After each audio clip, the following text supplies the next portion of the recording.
So in this video I'm going to have a go at another Yellana James mini painting. I've got my background that I created in the inky background video. So I'm going to start by using the pink ink that I used at the start of my in my other video, and I'm just blocking in some of the shapes that you see in the Yellana James picture. So it's the seaweed shapes, etc. So I'm using the pink and just blocking that in first of all, speeded it up a bit.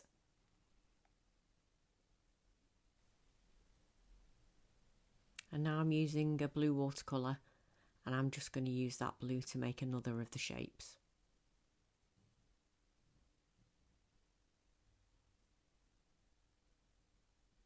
And again, using the blue, mixing it with some of the pink ink, I'm just creating a little purple wash to fill that shape in. Not too heavy, because I want it to be quite transparent. Okay, so I'm using the ink again to create the seaweed shape, so they're the floating seaweed fronds. So remember, this is an underwater scene, so yeah, so lots of little seaweedy shapes all floating about underwater.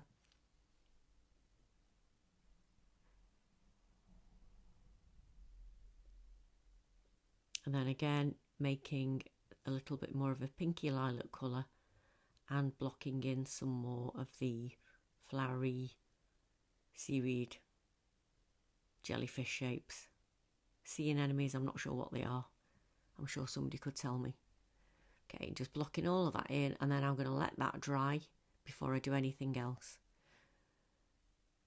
Okay, just adding a bit more detail, and then I'm going to let it dry.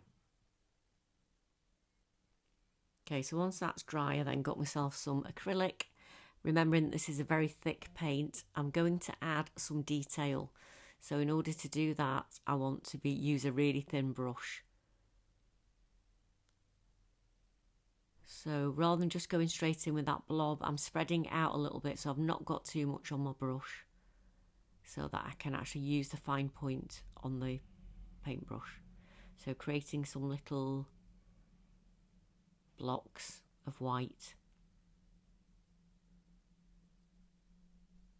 just to give that big shape a little bit more interest.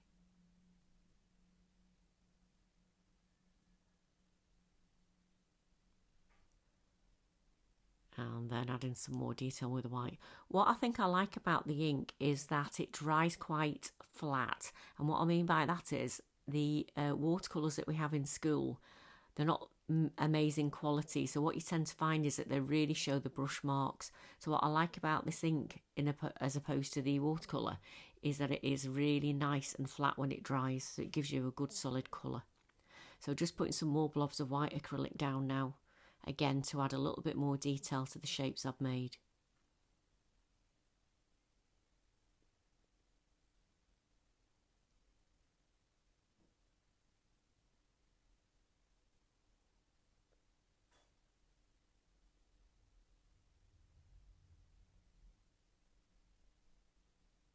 So whilst I've got the paint on the brush, I'm just deciding what's going where and using that paint.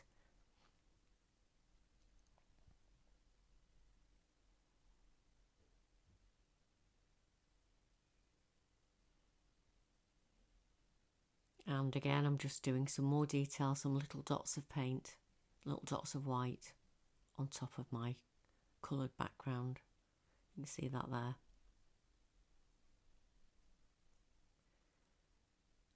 And just over painting the little white blobs, because this acrylic paint, the quality isn't 100%, it's not brilliant. The white's sometimes a little bit transparent, so you do need to do a second coat. Okay, so the next thing was to get some black watercolour and then to make some black seaweed fronds. So this is something that if you're not confident, I probably wouldn't do it with a paintbrush, or practice first in the back of your book or on a bit of paper.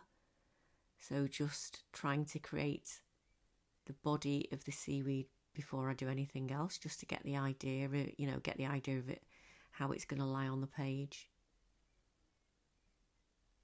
And then again, using only the tip of the brush, trying to get a nice smooth shape, and then filling it in with a little bit more pressure from the paintbrush.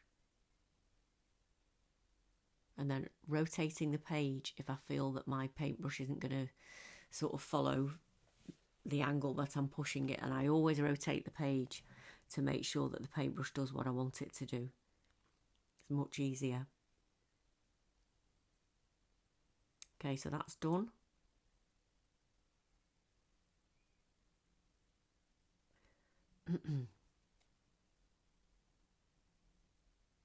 Decided also to put some of those little sort of stameny things onto the big red flower shape.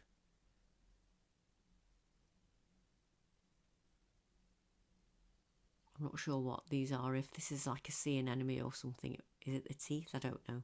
Somebody could probably tell me.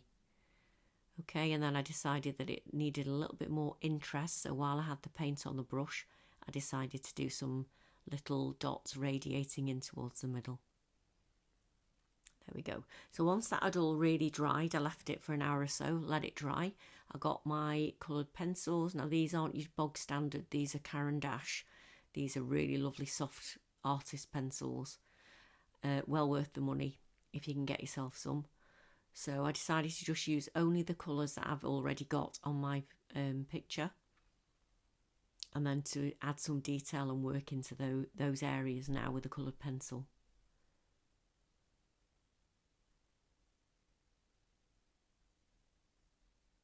So just zoom in.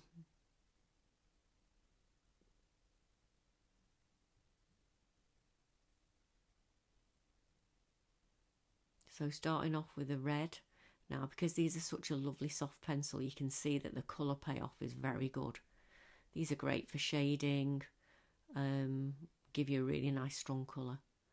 So just outlining the shape first of all, and then adding the radiating lines, and you can see that I sort of plan out where my lines are going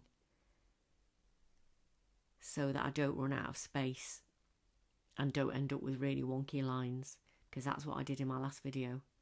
Once that was done, I went in with some purple on top of the pink lines on the blue flower,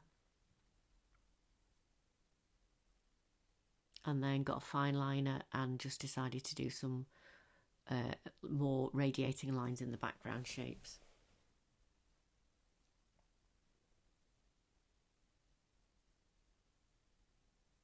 Again, planning out where I was going to put those lines by doing some sections.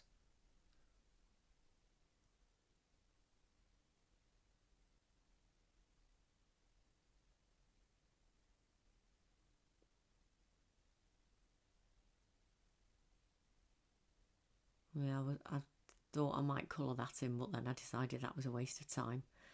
So I got myself some paint and decided to paint the middle black.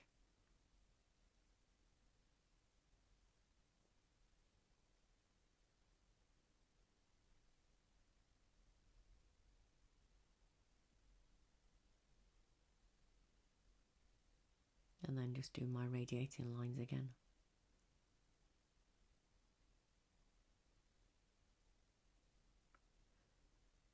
And getting some more acrylic and adding a little bit of detail to the background ones. And some acrylic to the little shapes.